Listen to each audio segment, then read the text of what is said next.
Welcome to the Radiant Birth Podcast. It's your girl Britt, and today is part 2 of the 50 most Googled questions when it comes to pregnancy, childbirth, and postpartum. Let's jump straight in. All right, so number 1, but technically number 26 for today. What if I am being spoken over? So last week we talked about what if your birth plan's not being respected? How do you create a safe space with providers, with oxytocin-rich environment? So if you haven't listened to that, jump back to last week. We are going to be building off of that. And so if you are being spoken over and you don't feel like you're being respected, I would encourage you in pregnancy right now, if you are pregnant with your birth partner, practice, whether that is your spouse, your mom, your boyfriend, your sister, your doula, whoever that is, practice, role play a situation in birth and say, okay, if this were to happen, what do you think I would want? So if X happens, what do you think I would want? If I can't talk for myself, what do you think I would say? Now, this is really helpful because you guys can practice and really get on the same page about your birth experience. And so unified with your birth partner is really helpful because even if you are starting to be spoken over, they can help redirect the situation very quickly. I was at a birth where a provider had come in and just kind of started like chatting away and talking pretty loudly while mom was in the middle of a contraction. And I was just like, okay, this is really interesting. How are we not reading the room here? But then mom was able to say like, I need them out. Like just quietly, I need them out while the provider was still talking. And I was able to say, hey, we can have this conversation out in the hallway because mom is really wanting to have this calm environment. It's your birth experience. Yes, we want to be kind. We want to be respectful. But it's important that mom feels respected and feels like she can fully surrender to the birth experience. And if she feels like she's getting talked over or being pushed around, you want to have someone in the birth room with you that can advocate for you and stand up for you if you can't do that for yourself. Number 27. Oh, this is just a quote question. You don't want to put your baby at risk, do you? It's a great fear-mongering question. That question's not coming out of truth or a place of reason. Obviously, we don't want to put our baby at risk. Yes, of course, that is the baseline. Obviously, we don't want to put our baby at risk. Now, if someone is talking to you like this, like they're down talking you, you're feeling like they're trying to convince you of something without facts or logic or really that conversation, can we switch providers? If this is how they're going to communicate with you, this is not how you need to be treated. You are a smart, wise individual. This is your body, your baby, your birth. You deserve to be talked to like a human being with respect. And so if someone's trying to talk to you out of a place of fear, number 1, I would ask, of course, of course I don't. But why would you say that? Where is that coming from? And how can I make sure that I'm making a smart decision? Is there something specific that you're referring to? Really try and understand. And if they're saying, I had a client that I'm meeting with right now and I'm going to be attending her birth come fall, which is really exciting. But her first birth, when she was pregnant, they were like, oh, there's risks. And she's like, what are the risks? Well, there are risks. So we really need to blank. There's just risks. And when we're pregnant, especially our first time around, we're just like, oh yeah, I don't want any risks. Obviously, I don't want risks. But what are those risks? And what happens if I don't do anything about it? And what happens if I do something about it? What is the best option I can take? And so really saying, okay, what is the risk? What's the percentage? What are the stats here? What's the data and the research saying? Because that's what you want to make a decision out of. We never want to make a decision out of fear because we can really convince people to do something with fear. We can really almost control someone if we're trying to fearmonger them into something. And you want to look back on your birth experience and feel like you were an active participant of it, not like it was just something that was happening to you. Ask questions, get the actual stats, get the numbers, say, okay, you're saying there's a risk of this. What is the risk? Is this a relative risk? What is the actual risk? And then say, I'm going to take some time to think about it. If you have time to think about it, say, thank you so much. I'm going to take some time to think about it and you can make a decision. And so if it is a low risk and you are feeling really peaceful about what the research is saying about this decision, the decision that you feel good about on the inside, look into it. Make that decision. Even if it's not what your provider is saying the most optimal one, trust yourself, look into it, look at the facts, pros, cons, make a decision. out of a place of trust and facts, not out of fear. Number 28, what do I do if I feel pressured or unsafe? Well, number one, if you feel pressured or unsafe in your birth, I'm sorry, you should not feel that way.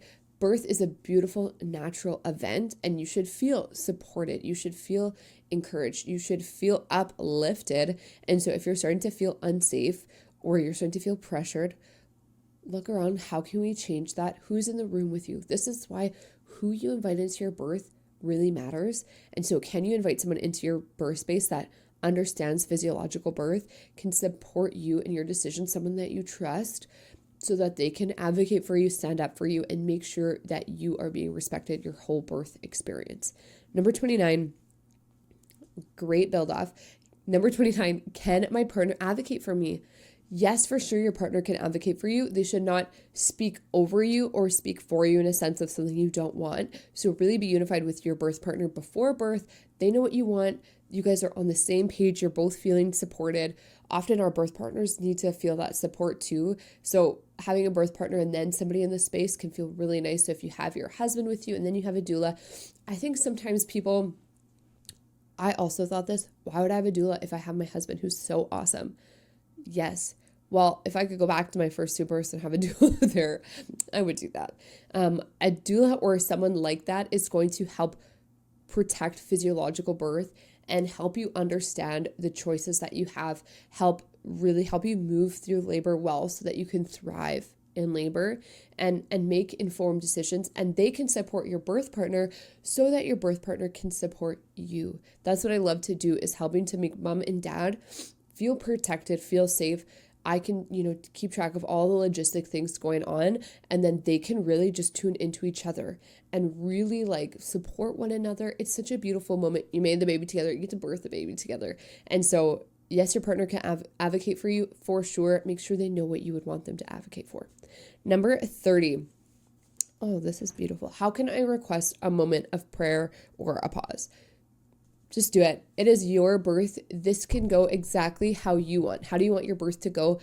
Put it in your birth plan. If your faith is really important to you and you're wanting that prayer, exactly, get someone in your birth space that is in alignment with your values, whether that's your partner, whether that is a mom, a sister, a doula, a friend who's in the room. And if you're wanting that moment just to say, hey, I just want to reconnect with God.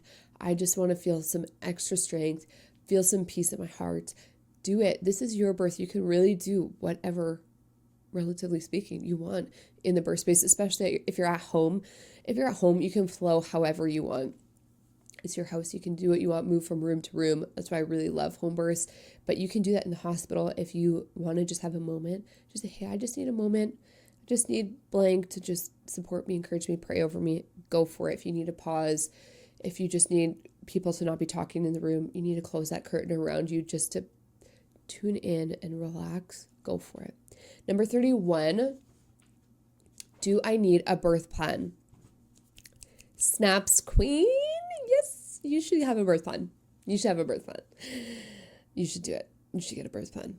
And not because we need to have a checklist of all the things we're going to accomplish during birth or that we cannot have happen during birth, but it is so valuable. If I could go back in time and tell my go with the flow self, hey girl, you need a birth plan, not because you can control birth, but because you need to understand birth and people need to know what you want out of your birth. You need to know what you want out of your birth.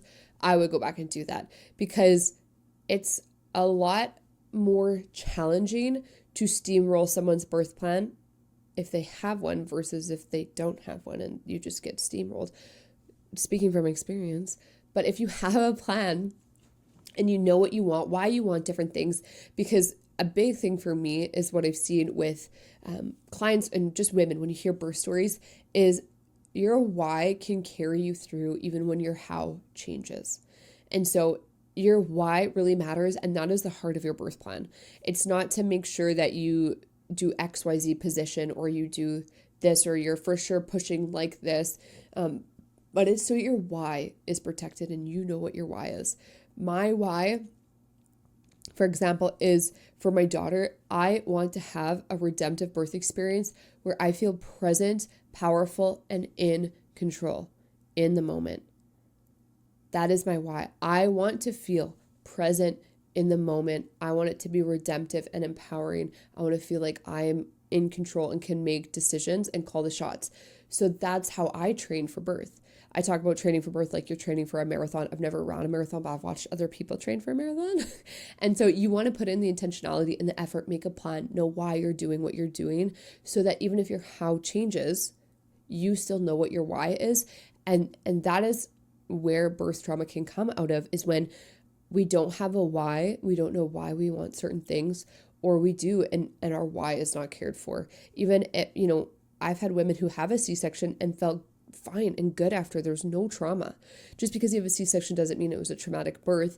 But I've also had women who have had a physiological birth and there was trauma involved because of how they felt during their birth, because they weren't real with themselves. They didn't know why they wanted this kind of birth. And so their decisions were kind of minimized, or their voice was quieted.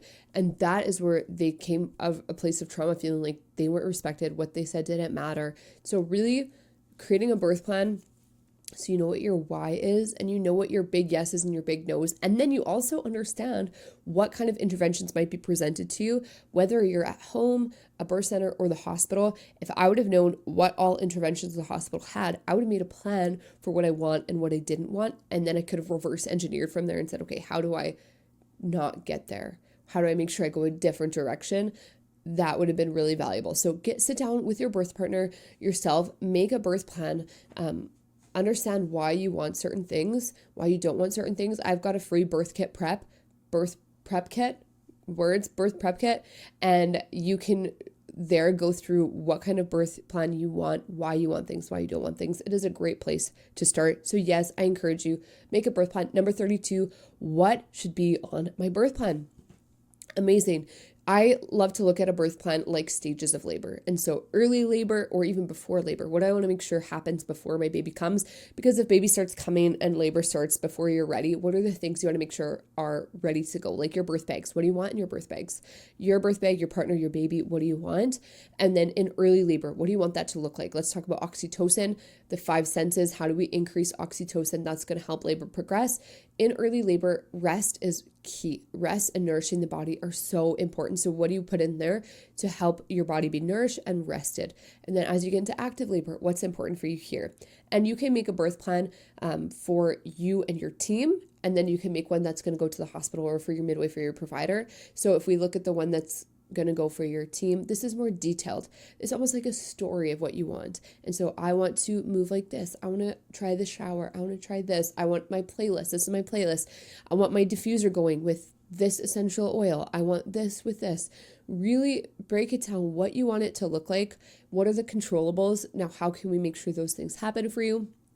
And then as we get into, pushing what position do you want to be in, if you can, or what do you not want to be in? Do you not want to be on your back? Do you not want this? Do you want coach pushing, not coach pushing? And then when baby is being born, do you want to catch your baby? Do you want your partner to catch your baby? Your baby doesn't need to be caught by a provider. You can do it. Your partner can do it if they want. Who do you want to cut the cord? All of these different things for newborn procedures. Are you wanting any procedures for baby after? So vitamin K shot or the oral vitamin K, the eye ointment. There's different things you can look into. What are the different options that are going to be presented to you? One of these do you want and not want? And then the one for your provider is like during the stages of labor, but a bullet point. Yes, no, like I definitely want this in order of priority, so they can glance at it and have a good understanding of what you want and don't want.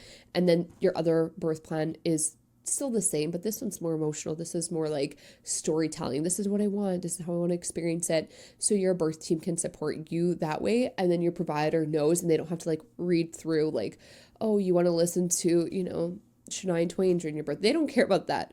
Get it, girl. But like that, they don't need to know. But if they know that dad wants to catch baby, well, they're going to make sure when baby is getting ready to be born, that dad's ready to go.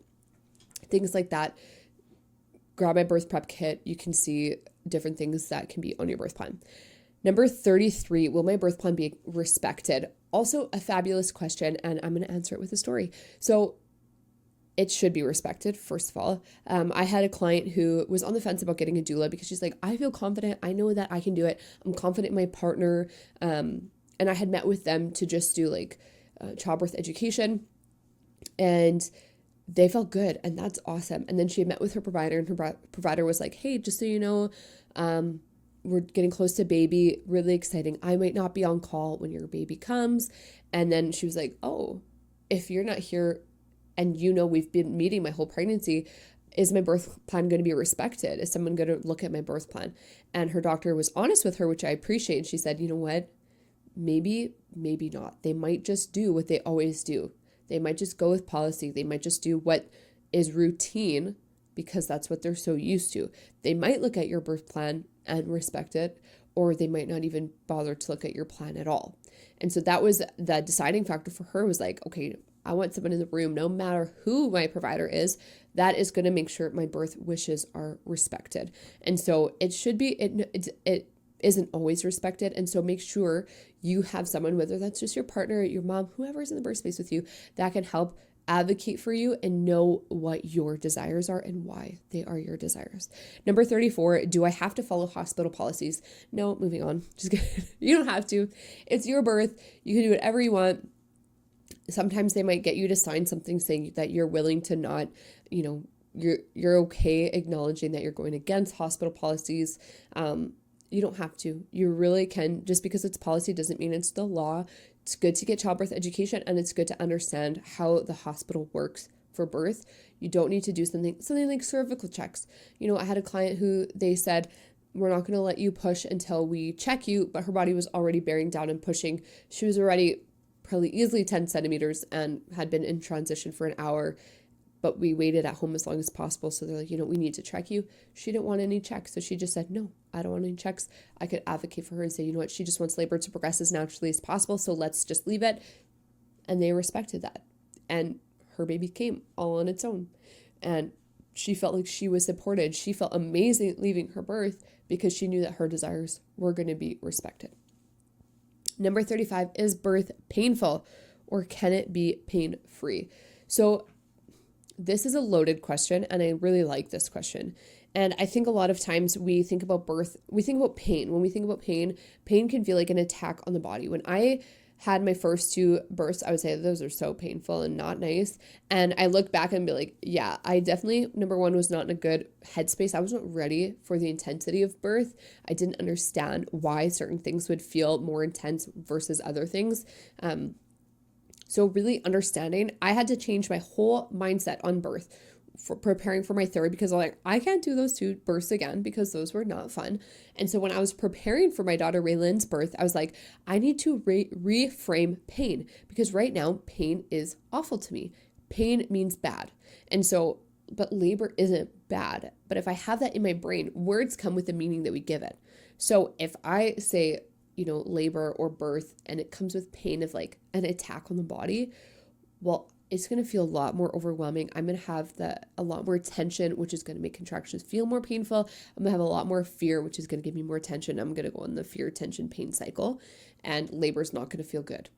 But labor is not an injury pain. It's not something happening to the body. It's not an attack on the body. It is the body. And so just like when I think about working out, and if you're starting to work out, or you're just increasing your weights or increasing your resistance, your endurance, whatever it is, let's say bicep curls, and I'm lifting weights, and now I'm upping the weight, my bicep is going to be burning. And I can either look at that and be like, oh my goodness, this is so scary. My bicep, literally, it's on fire. It's like burning. This is crazy. And I can associate that and be like, pain, bad, lifting weights, bad. Or I can look at that and say, oh, I understand what's happening right now. My muscles are getting worked out. They're laboring. This is intense because I want a bigger muscle. I want to be stronger. So when we think about the uterus and what it's doing, if we switch that and reframe it to say, oh, this isn't pain as in an attack. This is like intensity. This is power. So I switched pain to power for my third pregnancy. And maybe it sounds a little woo-woo, but that helped me so much, because I knew my third birth was going to be a home birth. It was my first home birth. I knew there was going to be no medications available to me. My first two births, I had all of it. I had all of the everything, pain relief. Those births were way more painful, way more intense than my third birth, unmedicated, because I reframed pain into power. And sometimes pain, we want to say, okay, is my body communicating something to me? Is it saying, hey, my baby's not in an optimal position, so this is really uncomfortable and I need to tune in and listen to it? Or is it just power? And you think about how your baby is navigating the pelvis. Our baby goes through 7 cardinal movements through the pelvis. It is turning, it is tucking its chin, it is rotating. So when we think about how it is moving like a key in a keyhole, it can be a lot more easy to have that visual and understand what's actually going on versus this is just a lot of pressure, it's a lot of intensity, and I don't like this is painful and horrible. Really train your mind for a better birth. And I've had clients say that was a pain-free birth. It was intense, it was powerful, I felt pressure, but it was not painful. And so that's not the case for everybody. I'm not saying everybody should have a pain-free birth, but birth is intense, it's hard work, it's labor, but it doesn't need to be an attack on the body. It doesn't need to be an injury pain. It doesn't have to be awful. Really reframe the way we see pain and learn how to soften into it, because labor becomes more intense, more painful. When we are tensing through it, we need to soften and surrender and relax into it. Number 36, how long does postpartum bleeding last? Great question. Typically 4 to 6 weeks, and the bleeding can look different. It'll usually be stronger at the beginning, kind of taper off, and you might go through periods of more bleeding in that 4 to 6 weeks. If you start to notice, hey, I'm getting gushes of blood, monitor your clots, make sure that we're not clotting. And if you're starting to, you're 2 or 3 weeks postpartum, and you notice, oh, I'm starting to bleed again, this a little bit more. Okay, are we pushing our bodies too hard? Are we being restful? Are we getting back to our normal life too quickly? It might be just a friendly reminder to pull back, to just start being a little bit more mindful and a little bit more restful. Number 37, how long will I stay at the hospital? Great question. This is very dependent on your hospital, but usually that 24-hour mark. If you've had a C-section, it will probably be closer to the 48-hour mark after post-birth. And then if you're at a birth center, some birth centers in our area are 3 hours, and then you're kicked out. You got to go home. And then if you're a home birth and your midwife will usually stay a few hours to check baby, and then also to tidy up their stuff. So it's usually a few hours before they head home. But it really depends on how your birth went, if there's complications or no complications, usually that 48-hour mark. Number 38, how long will it take for me to lose my pregnancy weight? I think honestly, this goes through a lot of our minds because our body just went through such a shift. But I also appreciate just the movement that I'm seeing online on social media that is just not just body positivity, which I think is really important. It's important to view our bodies in a positive light, but also I just grew and nourished a human for almost 10 months. And you need so much credit for that. And you need grace to be kind to yourself, because your body is not going to look the same way it did, because you can't go back. We're going forwards. We're not going back in time. We're going forwards in time. And so really appreciating your body. Give yourself grace to appreciate your body. And, something that was hard for me was hard. Hard is relative. But I was oh man, I have to buy bigger pants because I'm not bouncing back very quickly. We're not bouncing back. We're moving forward. We're not going back. We're moving forward. And so if you need to get larger clothes, please do. Please, this is me, big sister, bestie, birth bestie, cheerleader, cheering you on. Get a bigger pair of pants. Get some bigger shirts. Feel comfy. Feel cozy. Feel good about yourself. Dress to feel comfortable. Dress to feel good. You do not need to go back to your old clothes, especially not right away, but it can take time for all of your organs to go back in place, your uterus to come back down to its normal size, your body to lose the fluid that it was carrying for all of those months. So give yourself time and know that we're not moving back, we're moving forward. Number 39, when will I feel healed? This obviously can vary depending on what kind of birth you had. If you had a C-section or an episiotomy or any stitching, that can feel different. But usually around the 4-week, 8-week mark, your body's going to start to feel a little bit more itself and less like it just had a baby exiting its body. And so go slow, give yourself time. There's no need to rush back into anything. And I also recommend, yes, usually we get cleared by our doctor at 6 weeks, but go see a pelvic floor physio. See how your body is healing. If you need to slow down, if you need to do anything specific, there are some really good exercises you can do to help your body really just restore itself. Some breath work, helping the abdomen to come back together. If there's any separation, that can be really important. Diaphragmatic breathing is so beautiful, but it can take months, it can take years to really just feel healed and feel yourself. And if you had a traumatic birth, so you're thinking mental, emotional healing, process your birth with somebody trusted. Process your birth. Be okay to cry over your birth if it was not what you wanted. If something happened, give yourself time. You are so valuable, and how you feel matters. Your emotions are valid. Take your time. Give yourself space. Give yourself grace. Number 40, when can I start moving and exercising again? Again, this can vary depending if you had a prolapse, bladder prolapse, any sort of prolapse really. So getting checked by pelvic floor physio can be super valuable to make sure that your body is ready for movement, like biking, trampoline, running.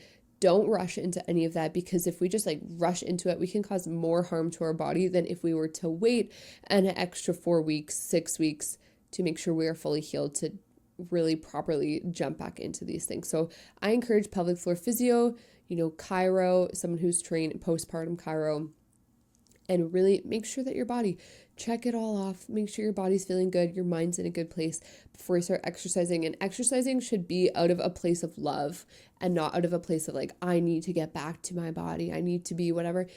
No, it should be out of love. Movement is really good. It's good for your hormones, but make sure we're moving in a way that is showing care to the body. Number 41, what if I tear or need stitches? That happens. Stitching, tearing, it happens. If you tear, sometimes we tear more if we are pushing on our back, or we're doing purple pushing or coach pushing, we're holding our breath and our pelvic floor is really tense. We want to think about relaxing that pelvic floor, letting the muscles really get soft.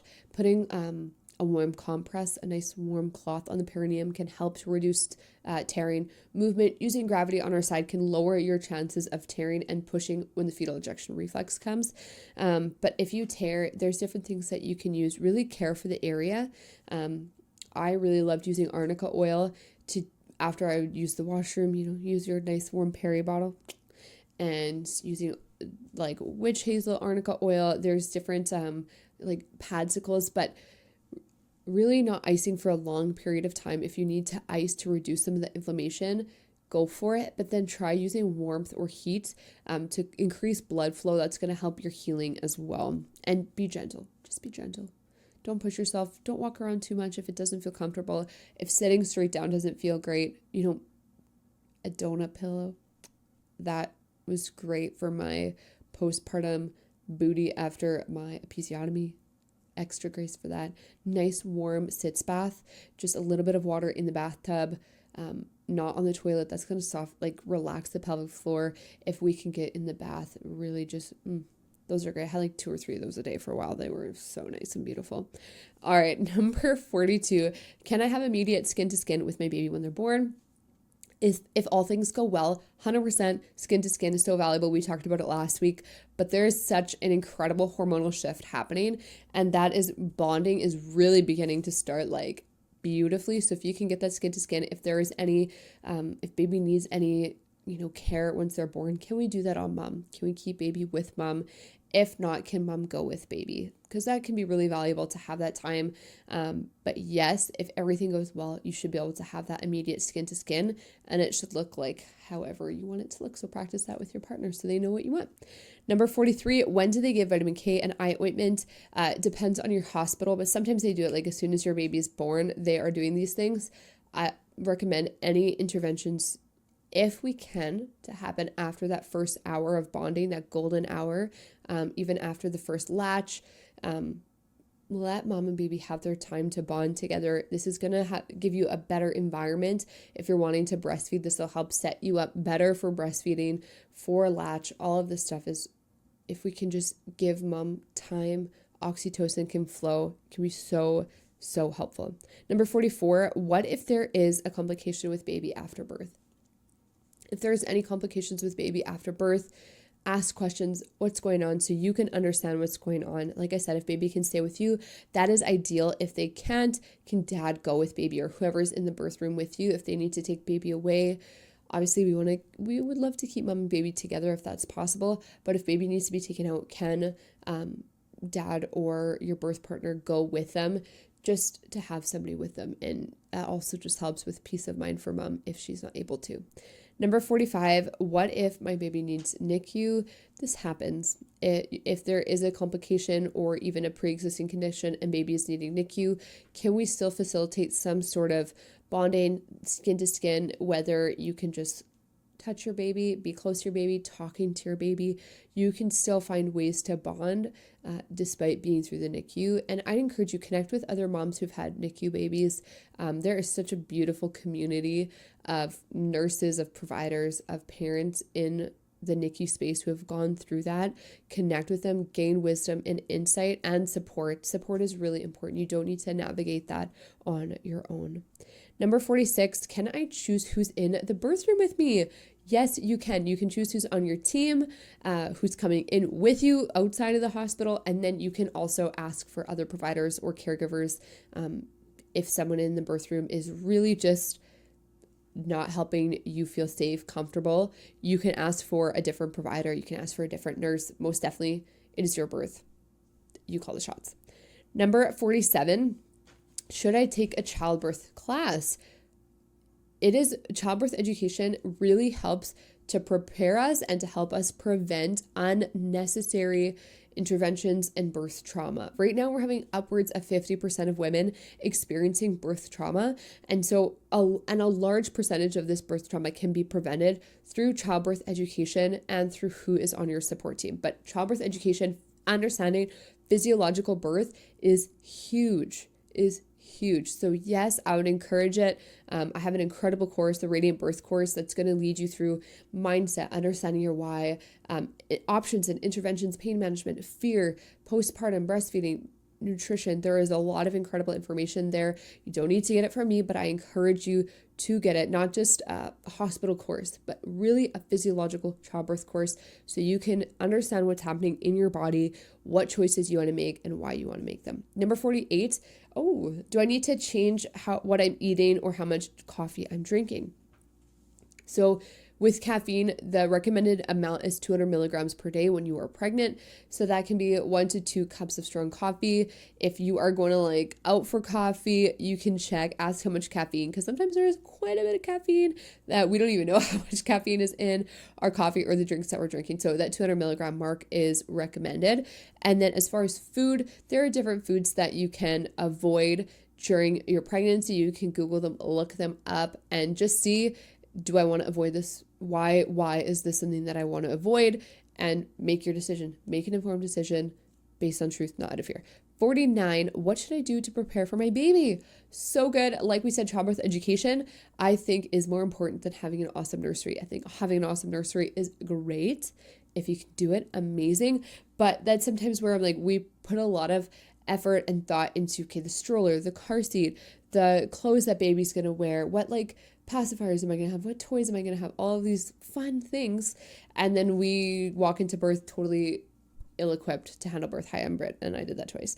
And so really, physiological childbirth is so good.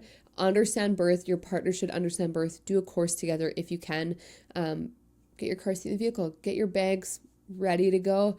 Understand physiological birth. Have an awesome birth plan. Set up a postpartum plan as well. So having food, having people bring meals, either you prep your freezer beforehand so you have meals that you can just heat up, a meal train if you can. When people are coming to visit you and your baby, when I visit someone, it's how can I support mom? So how can I support mom? Yes, I want to see your baby. Be respectful. If you're visiting someone's baby, be respectful and say hey, what can I do to best support you? Can I fold a load of laundry? Can I do the dishes for you? Could I throw together a meal for you? Is there something I could do? Surround yourself with people who can support you through that postpartum period. That is really helpful when you're preparing for your baby to come. Number 50 is what routine tests or medications are going to be recommended. So during your pregnancy, there's a bunch of different tests based on your trimester, how many weeks along you are, different blood work, urine tests, There's also like the glucose drink for gestational diabetes, anatomy scans, ultrasounds, and ultimately you are the boss. You decide what of these you want to do, why you want to do them or not. Do your research, base it out of truth, not out of fear. But yes, there are going to be different things that are going to be recommended to you during your pregnancy and your birth and even postpartum for baby and for you. And so know what you want, understand your options, what's going to be presented, and what decision you want to make. Now, bonus, because I love you so much, bonus number 51, how can I avoid a C-section? And this is really near and dear to my heart because if you know my story, you know my first birth ended in a C-section, and it was an unplanned C-section, and it was brought about through the cascade of interventions, through me not understanding my how to birth, what was happening in my body. And so when they would recommend something, I'll just say, sure. You guys are the doctors, you're the nurses, you know what you're doing. This is your thing. I'm just like, Britt, I'm just here for the ride. Boy, was it a ride. It was a ride. If you've had a C-section, especially an unplanned one, you know it is not easy. I have definitely healed a lot. Like, I've healed since then, understanding why C-sections happen. Obviously, if it's medically indicated, my thought is if it is medically needed, if there is a risk, get it. If you are unable to deliver vaginally, get it. But this should not be routine. What I'm talking about is routine cesareans, because we're having 33%, so 1 in 3 women are getting a C-section when they go in to have their baby, and majority of them are not a planned C-section. We're not prepared. We're not thinking we're going to get a C-section. This is also why a birth plan is really important, so that you know what you want out of your birth experience. But how to avoid a C-section, there's lots of different things you can do. In pregnancy, prepare. Help baby be in an optimal position. Different ways that we can help baby get in a good alignment. And so instead of being like OP babies have a higher chance of getting a C-section than an OA baby. And so research, what is the best position? What can I do during my pregnancy? Forward leaning inversions, opening up the pelvis, the hip circles, doing lunges. There's lots of different movement. We can just make a daily movement routine in our pregnancy to help baby get into a better position for birth. And then also movement during your birth. Move around. Every 3 contractions, try to move around. Every 30 minutes, do movement so baby can wiggle their way down and out. You're working together. You're a team. Baby's not just doing it. You're not just doing it. You're doing it together. And then also know what interventions are going to give you a higher chance of going to the OR. Things like getting an epidural too early. If we're getting it too early and we're restricting ourselves, limiting our movement because now we have to stay in the bed because we can't feel our legs, well, that is going to be a higher chance of getting a C-section. And then also movement during your actual birth. Moving every 3 contractions or 30 minutes can be really good to help baby wiggle their way down.